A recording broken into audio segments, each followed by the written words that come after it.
Hello, Nature Buddies. Welcome to another segment of One-on-One Green Zone with Youth for Nature moderator Scout and Kaluki, a thought-provoking short segment to hear from our leaders and speakers and pose questions on what matters most for nature and for us all. We are now joined by Swetha, who is going to talk to us about the For Nature Manifesto and Open Letter. Thank you, Scott. It's really nice to be here, and thank you so much for inviting me for this amazing interview. To give you guys a quick overview of what the Youth Manifesto is all about. So the Youth Manifesto and Open Letter called #For Nature came about with a lot of UN agencies with UNDP and UNEP thinking about how they can actively support youth and young people across the globe and their capacities. And they approached all the constituencies, which included the Youth Constituency for Biodiversity, which is the Global Youth Biodiversity Network, for which I'm the Global South focal point. And they also approached the Youth Constituency for Climate Change, the Youth Constituency for called Youngo, the Youth Constituency for UNEP MGCY, and several others. Along with these people and a few NGOs, youth NGOs, we got together and we worked on drafting a youth manifesto and an open letter. And as the theme for this UNGA and for this super year is on biodiversity, we kind of in GYBN coordinated and led the process of drafting it. And what we did is we kind of brought together the voices from young people, and we've been consulting young people about what they want for the future of biodiversity and nature for over 3 years now. And through these consultations and through the points that young people have raised, we were able to create a position paper that we have been lobbying for with respect to the post-2020 Global Biodiversity Framework. And we talked about some of the key points that we had in this paper to actually be shared with the rest of our communities. And since all the youth agreed on these papers, we kind of jointly created this youth manifesto. And it's been a few months now that it's been drafted and redrafted and finalized as of now. And I think it's been now being translated into several, I think 20 languages already. And we have a lot of support for it. And it's really exciting to let you know that we already have around 900 signatures, and several key important people have even endorsed and supported the letter. So we are doing this powered by youth, that's what they call it, and largely led by youth, whereas we have a lot of support from all the UN agencies, from UNEP, UNDP, the Convention on Biological Diversity, that's CBD, and FAO, and also WWF and Lionshare. Wow, that's amazing, Twitter, and congratulations on the 900 mark of signatures. I can assure you that I've personally signed it. Awesome. And that is already something that young people are doing. And congrats to GYBN, UNEP, Nature Group for Children and Youth, and all other youth groups that have come together to support this. Mm-hmm. And you might have touched this, but I'm wondering, how further can young people engage more for the manifesto and the open letter? What ways are you seeing as the opportunities we need to reach as young people? So according to me, this manifesto is something which is quite a strong message that young people are giving. We are really calling for a transformative change. We want to push the boundaries and reform our systems, our economic and social systems. So it's a strong message. And my first thing for young people is to understand why young people are pushing for this, and why this group of people, after discussions, have come up with this idea, and why the youth who have backed it up are backing it up. So I think the first step is really to understand it and embrace why we want to do something so drastic.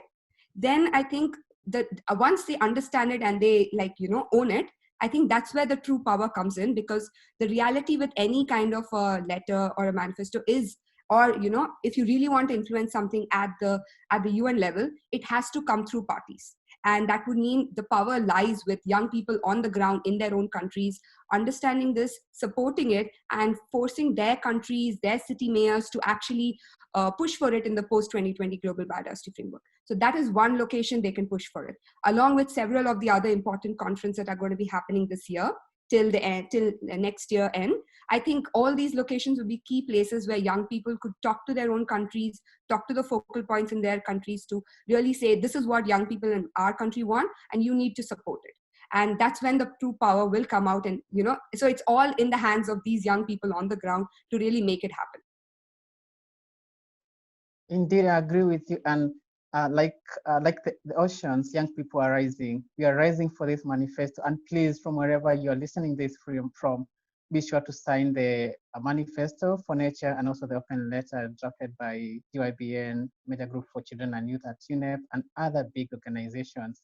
And so with that in mind, Swetha, I'm wondering, what do you think is the future for nature and biodiversity?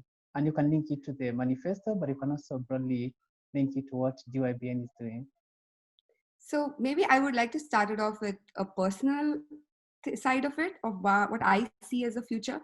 And like, I think growing up, like people who are fascinated with nature would always tell you that they feel at home when they're outside. They feel at home when they're walking in nature or just exploring a plant or a rock, or, or just some very interesting new insect. So I think that's where for me, when I envision a future, it's a future with nature, where I'm a part of nature. And that's why I want, that's one of the key things that when I see it from a personal point of view. And then looking at it from GYBN, we are very much in line with looking at nature as, a future where we live in harmony with nature, where, a future where we go beyond looking at, just the biodiversity loss. Somehow we start looking at not just bending the loss of biodiversity, but also bending the loss of social inequalities that exist in our world today. And this is kind of very, it is not the most clear thing for a lot of conservationists to see, and including me when I was studying, I did not see that link very clearly. But you start learning that, most of our problems are drivers of biodiversity loss are linked to a lot of indirect drivers, which are driving it, from your population dynamics to, several of our economic systems. And then behind all of that and underneath all of that lies our values and behaviors. And this is where we've started realizing that, if you really want to bend the curve, you need to start looking at how you're going to address these changes that are needed for our values and behaviors in our own society. And for this, we've actually started pushing in the manifesto as well as GYBN for transformative change. And this is something, it's not just us. We have learned it from IBES, the reports from IBES, which are one of the most consolidated reports as of now on the current state of what's happening with the biodiversity loss. So that's where we would like to, push for it. When we want to see a future, for us, the path is through transformative change, where we are able to truly have intergenerational equity, not just between generations, but also within our own generation. We are able to see a transformative change, which looks at largely your direct drivers, your indirect drivers, and the underlying behaviors and values that all need to be transformed within our society together. And that's where, for us, transformative change is such a key thing that we are pushing for, along with the scientists of the globe.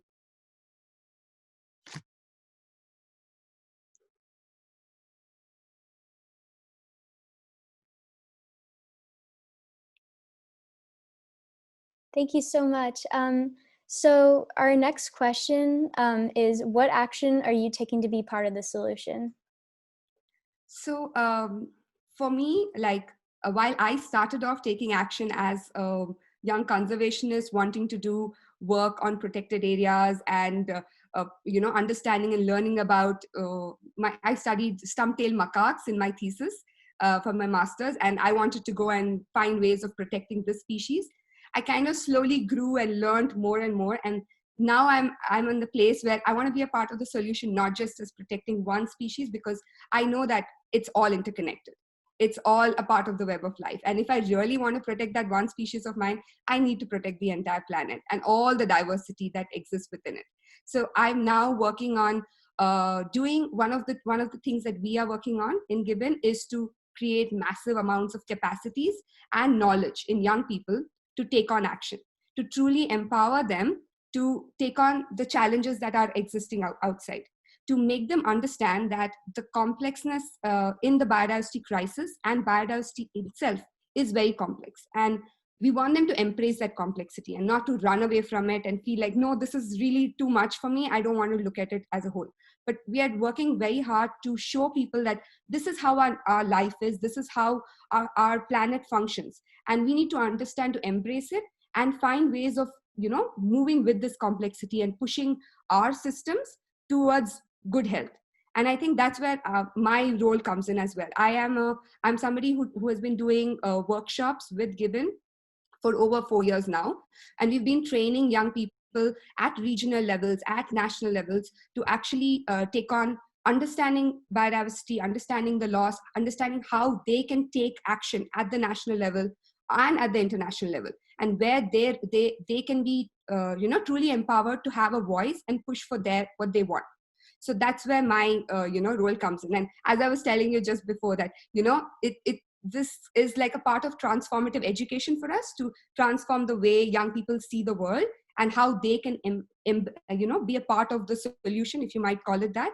And really, like, doing this, it requires so much work and so much effort. With, as I was telling you, we just trained like 160 young people, and it's been crazy to like really be able to cater to so many young people and train them at the same time. And helping them understand all this complexity online is like another big challenge that we are facing.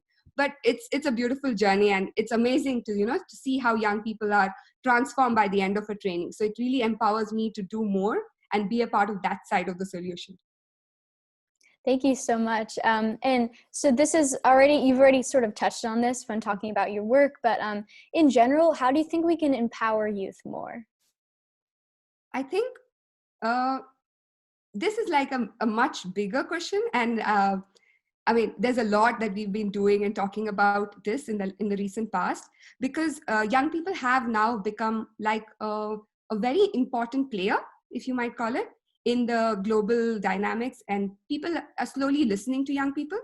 But at the same time, we are being tokenized in all levels. And that is something that I feel like, young people should stand against, being invited or to put into groups just because they want to cover a quota of youth is not the right approach.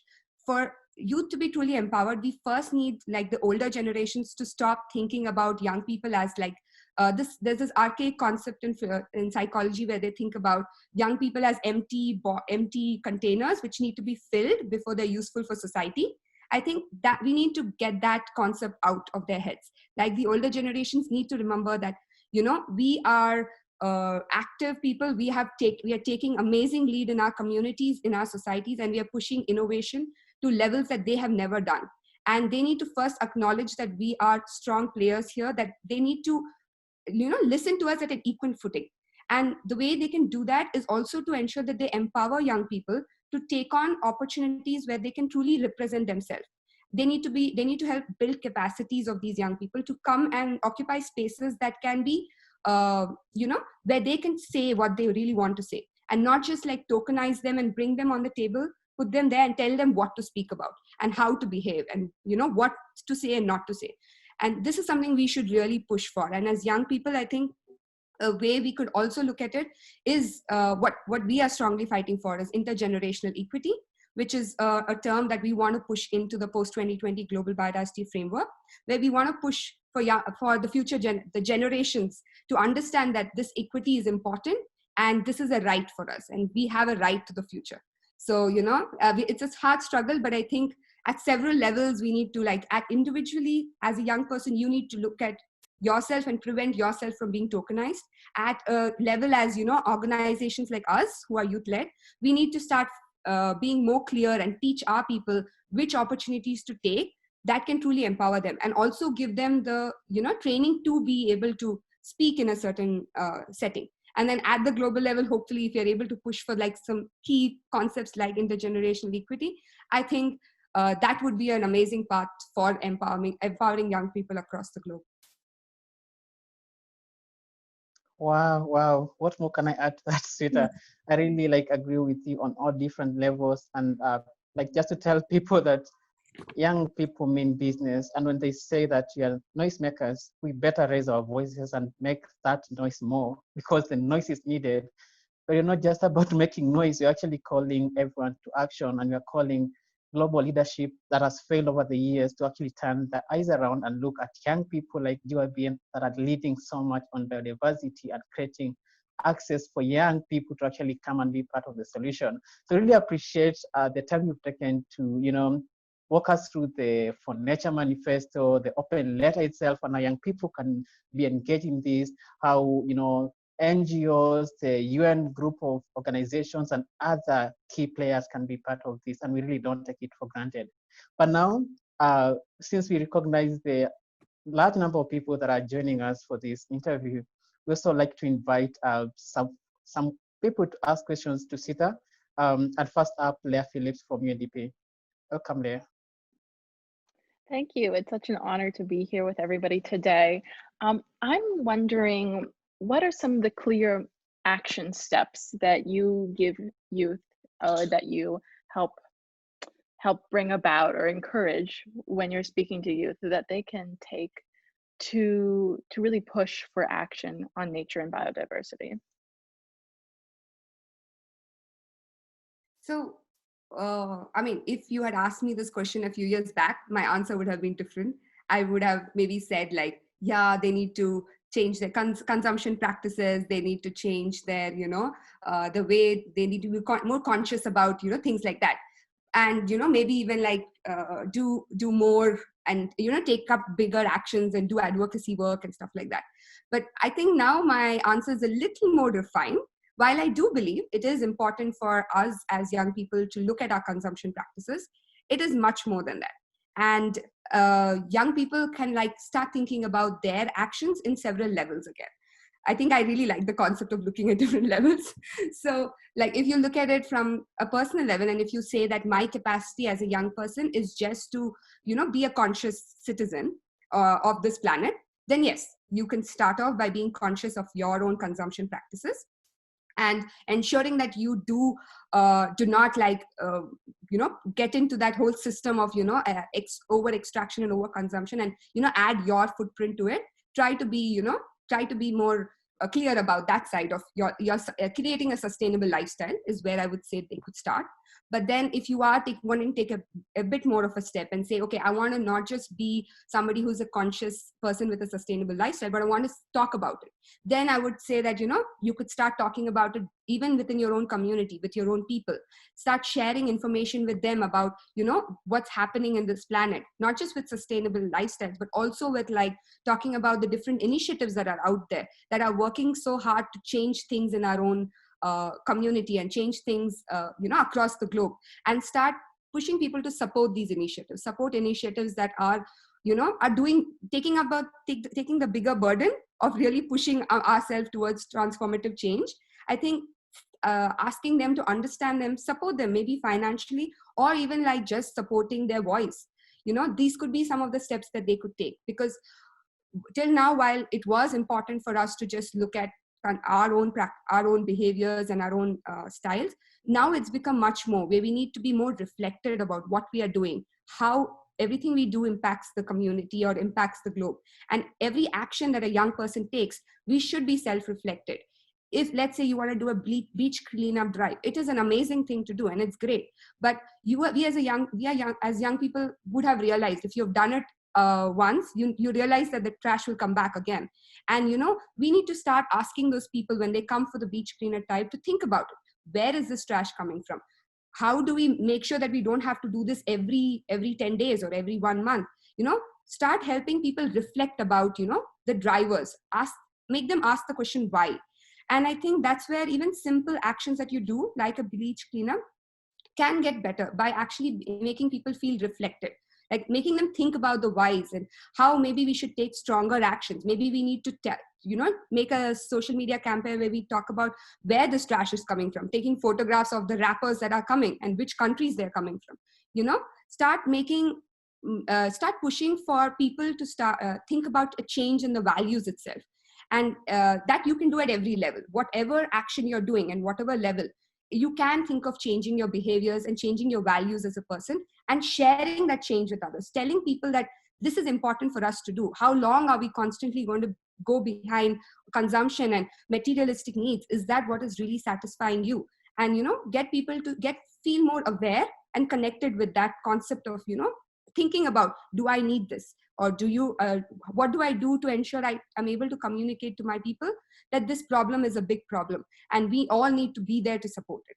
So, I don't know how great I was at answering this, but for me, it's kind of getting like, I can see more layers and layers of complexity arising in this solution. And I feel like the best way is to first get people to ask those questions and not just blindly do an action and then realize that that action had no impact.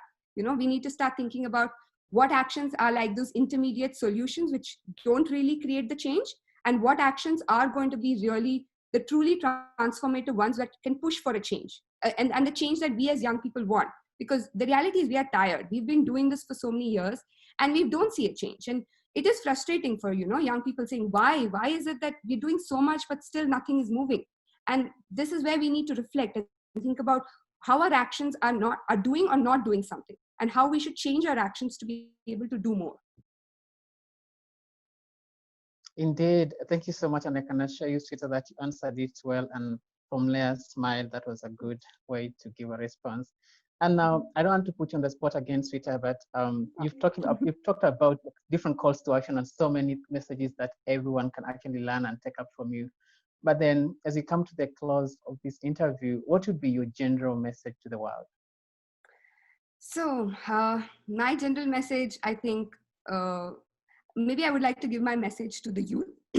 And from the training that I was telling you we just did, I got a feeling that young people feel the burden. We are seeing what's happening in the world. We are seeing our forests and the precious biodiversity we like being burned right in front of our eyes. We are seeing, the pandemic that has caused massive destruction also being connected to, our own practices, and not just ours, like the entire global community's practices. And I think I can see a fear that young people have, and I feel that they're feeling a burden of what's going to be happening next. If this is the beginning of what it means to lose our biodiversity and the consequences of that, if what we are seeing is like just the beginning, it's scary to think of what is going to happen next. And I think that's where I would like to tell our people that yes, it is a burden we are right now with, and it is a burden that we will have to take on because we are the future. But we should also know that it's our right. We have a right for this planet, and we have a right to a safe and clean and healthy environment in the future. And this is right we have to fight for. Feeling that fear and burden is there, but we cannot give up. This is where we need to get together. We need to join forces, and we need to understand that, it's a right that we have. And there's no other better time than, now in history for us as young people to take on action, because there is, as I mentioned earlier, that we are creating powerful ripples in the planet through, let's say, the Black Lives Matter movement, which is calling for, a change in systemic racism, or with Greta and the climate movement, where she is also pushing for big transformative changes. I think young people are taking on the stand, and this is a very powerful moment for us as a generation to take this on and take this power that is coming, is there as our own, and start pushing for the rights we have, and pushing for what we believe in, and pushing for things that are not going to be small, quick fixes or simple solutions that really don't solve anything. Or looking at things which are like, okay, let me increase protected areas by this much percentage, and then I will protect biodiversity. No, these are small solutions which are there, but we need to push for something bigger. We need to push for an entire systemic change, like changing the way our social and economic systems function. And I think we can do that. Like with where we are and the power we are having now, I think we should push for something that we believe in. We do not see this, the current way our system is functioning and the current way our globe is working. I don't think a lot of young people believe in this system, and it feels outdated for us, and something that, it doesn't make sense to us, the system we are living in now. And I think we should say that out. We should tell that to the elders, tell that to the other generation, saying, I don't believe in this. I think there's a better way forward, and we want that better way. And, we have to push for that. So that's why I would end by saying maybe transformative change and looking at intergenerational equity are two things that we're really pushing for. And I really feel like these could be some of the only solutions in a way, if we really want to push for what we want, and we want to do it, in the time we have, before we, before we as young people cease to exist, I guess. Indeed, let's take up action, and let's not beg for rights. Let's stand up for them, and let's show our leaders, what we are capable of when you come together as young people. Thank you so much, Swetha, and the whole Global Youth Biodiversity Network for joining today and leading on the For Nature Manifesto and all the partners that have been a part of this, and specifically for being able to answer some of the pertinent questions around the manifesto and how anyone in the world can support it. We thank you so much, everyone, for your time with you today. Enjoy the rest of the hub. Thank you, Scott. Thank you, Kalki. It was really nice to be here. Take care, guys. Thank you so much. Bye, everyone. Bye. Bye-bye.